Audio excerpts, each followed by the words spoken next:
When tragedy hits and things seem very stressful in the world, and that happens quite frequently, but lately there's been a lot in the news that has caused unrest among people. And many times when we have that, what we do is we think, I needed to get on a budget, but I'm not going to do it right now. I'm going to spend and I'm going to be happy because who knows what the world is going to come to. Are we going to end up in a civil war? Are we going to end up in war? Things aren't the same. Inflation is high. Why do I even care? I'm just going to buy myself something on Amazon. I'm just going to buy this and get a dopamine hit off of it. But money still matters. Even when the world looks gloom, it matters really now more than ever. And we can use it to help us heal, help us build, help us to be generous and faithful, because we will outlive this crisis.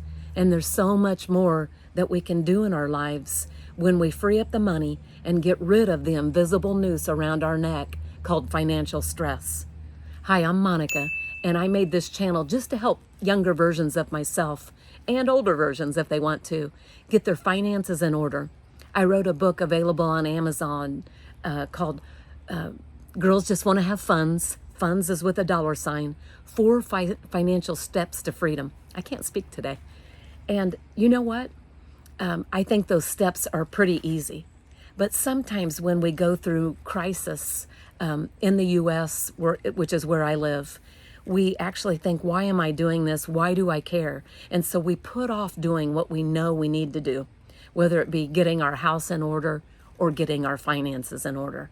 And I'm here to say that really both can be very beneficial and build on each other, because a lot of times, even when we're living in chaos, it makes our checkbook and everything else chaotic. So let's talk about 5 key points that even when we're going through tragedies, that can help us bring us back to home and what's really important. Number 1, prioritize peace over purchases. And I've said this before, buying and spending and all this money on credit cards puts a chokehold on us and creates a financial pressure that takes away our peace. And there's so many finances, it breaks up marriages. They've said 50% of marriages break up, and more than that on second marriages, just because a lot of it has to do with finances. We both spend differently. We think we'd have more money separately. But I'm telling you, really, when you divorce, you set yourself way back. We do things and we make purchases to feel better, or because we feel like the other person that's dipping out of our funds is also doing it. And so we think, why not? I'm going to have something. But you don't feel better for long. And that's something that we really need to think about. An emergency fund and a financial buffer becomes more than just an idea when you put it into practice. Crises serve as reminders that when tragedy happens, we need that emergency fund. We may not feel like working. We may need some time off. We may need to do other things. We may need to help financially.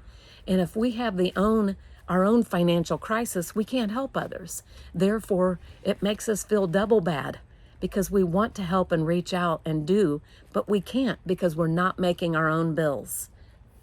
Number 3, use money as a tool to serve, not just a comfort for ourselves, not just so we can have a better meal, eat out. I would much rather give money away to someone, especially my kids, but someone else, to see that they really needed it for something rather than just blowing it on a more expensive version of a shirt, a bag, a backpack that I carry, or anything like that. I just can't see the need. That doesn't mean that you can't buy backpacks or bags or things that are expensive. But when you use money as a tool, it's there to help build and help give and help support, and it can really fill your own tank up. Number 4, debt relief as a mental and moral relief. So when we have our money freed up, we're free when God tells us to do something that we can do it.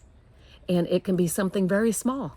A mother with a young child can't make her grocery bill in front of us in line, and we do it for her. It doesn't even need to be told to anyone that we've done it. Someone you know is fighting a battle and they're in financial stress, and you give them the cash that you have in your pocket when you see them at a restaurant. Someone can't afford to fix their car, and you help. You give silently. You don't let the right hand know what the left hand is doing. When you are not financially strapped, you're free to help so many people, and you can do it anonymously also. A lot of times through the church, you can say, can you give this to that person? They don't even need to know who did it. You can give used cars to people, a struggling family that needs a car to get back and forth to work. There's so many things that it frees you up to do, especially just to help your own kids that are going to struggle. So when you don't have that financial bondage, you can breathe so much easier, and it just makes life a lot better and a lot less stress, which is much better on your health. And you know me, I'm a medical family nurse practitioner, and I love it when we deal with the psychiatric part of it also. Decreased stress, better health. They say if you took away stress from people, you'd get 80% of them out of the hospital. That's amazing. So we have to think about that and really put that into practice. Okay, last one, number 5. Value-driven financial planning. What you have behind matters as much as what you earned. What you leave behind, excuse me. But here's the thing. Have you ever heard of the book or read the book, Die with Zero?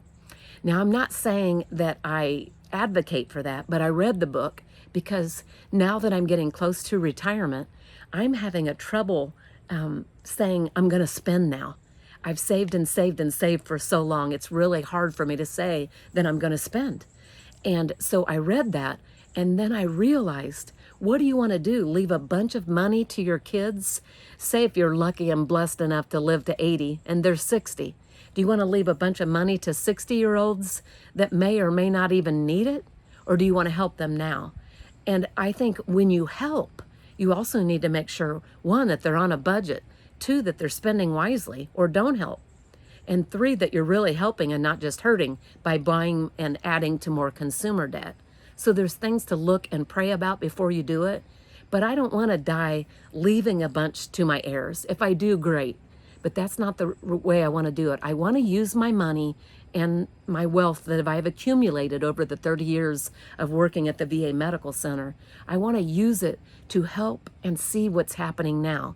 We had a building fund at our church, and I got to see wings being built on for kids, and I loved it. So that's what I want to do. I want to see my money in action while I'm living. And then, yes, when I leave, they can do whatever they want with what's left. But I want to see it in action, and I want it to have purpose. And what better way to make sure it has purpose than for you to be the one directing it? Have a great day.